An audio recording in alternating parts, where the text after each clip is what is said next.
আশ্চর্য, একটা মানুষের পক্ষে এত জোরে রিক্সা চালানো কিভাবে সম্ভব? পিছন থেকে একটা আওয়াজ শুনতে পেলাম। ওরে ওরে যাসনে একটিবার দাঁড়া, কতদিন মাছ খাইনে, দাঁড়া একটিবার দাঁড়া। রিক্সা প্রবল গতিতে ছুটে চলেছে।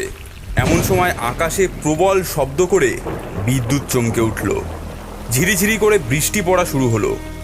রিক্সার পেছন থেকে আসা ছপ আওয়াজটা আস্তে আস্তে মিলিয়ে গেল। একটা গাছের সামনে এসে লোকটা রিক্সা দাঁড় করালো। আমি বললাম, বাপ রে, এই তোমার আর নিয়ে যেতে হবে না, আমি একাই যেতে পারবো। কি কুক্ষণে যে তোমার রিক্সায় উঠেছিলাম। একা একা কোথায় যাবেন বাবু?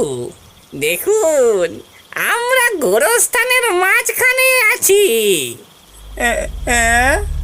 চারপাশে চোখ পড়তেই দেখি আমাদের চারপাশে সারি সারি কবর, সবকটাই পুরনো, জরাজীর্ণ আর ভয়াবহ। তারপর হঠাৎ কবরের এবড়ো খেবড়ো মাটি থেকে একটা কঙ্কালের হাত বেরিয়ে এলো। তারপর আস্তে আস্তে পুরো দেহটাই কবর থেকে বেরিয়ে এলো। দেহ বলা ভুল হবে, আসলে দেহ নয়, কঙ্কাল। তারপর একে একে সব কবর থেকেই একটা করে কঙ্কাল উঠে আসতে লাগলো। সবার মুখে একই কথা,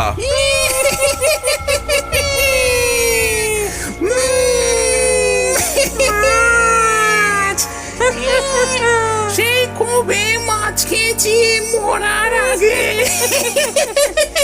কি সুন্দর গন্ধ, আমাকে মাছটা দিয়ে যা।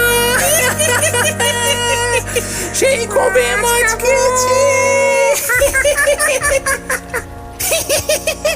দিয়ে আমাকে মাছটা দিয়ে যা। মাছ খাবো। ধর বেটাকে, ধর বেটাকে। পালাবি না,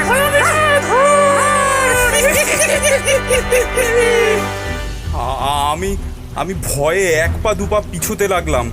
দেখলাম রিক্সাওয়ালা একেবারে গাছের ওপরে একটা মগ ডালে উঠে বসেছে। মাছটা তোরা নে, আমি শুধু গোটা মানুষটাকে খাবো। আমি ভয় দিলাম এক ছুট। নরকঙ্কালগুলো আমার পেছন পেছন ছুটতে লাগলো।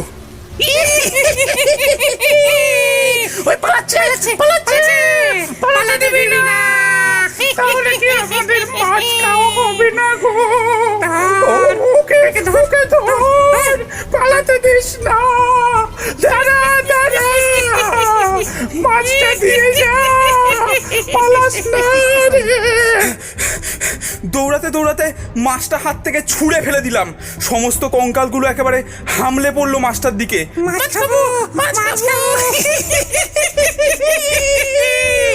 আমি ছুটে চললাম। পিছন থেকে বীভৎস হাসির আওয়াজ ভেসে আসছে।